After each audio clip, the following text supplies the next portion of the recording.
گزشتہ دنوں سینئر صحافیوں کا ایک گروپ عمران ریاض خان سے ملاقات کرنے ان کے گھر پہنچا۔ ان صحافیوں میں سینئر صحافی اقرار الحسن، طارق متین اور منصور علی خان کے ساتھ دیگر صحافی بھی شامل تھے۔ صحافی عمران ریاض خان سے مل کر روتے رہے۔ جب صحافی عمران ریاض سے ملے تو انہیں بولنے میں شدید دشواری کا سامنا ہے میں لکنت پیش آ رہی ہے، البتہ ان کی حس مزاح اور یادداشت اب بھی ٹھیک ہے۔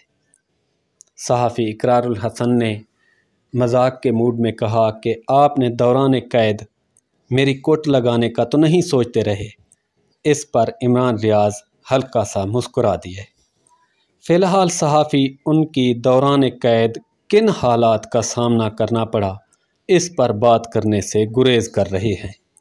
عمران ریاض جسمانی طور پر بہت کمزور ہو چکے ہیں، اپنا ایک ہاتھ دوسرے ہاتھ سے سہلاتے رہتے ہیں، ان کا وزن 22 kg کم ہو چکا ہے، اور کردار کے حوالے سے عمران ریاض خان اتنے بڑے ہیں کہ جو صحافی اور لوگ ان پر تنقید یا افواہیں پھیلاتے رہے، عمران ریاض ان سے بھی گلے ملتے رہے۔ عمران ریاض اس ڈرامہ سے نکلنے میں کئی مہینے درکار ہوں گے۔ دعا ہے کہ اللہ پاک انہیں جلد از جلد صحت عطا فرمائے۔ آمین ثم آمین۔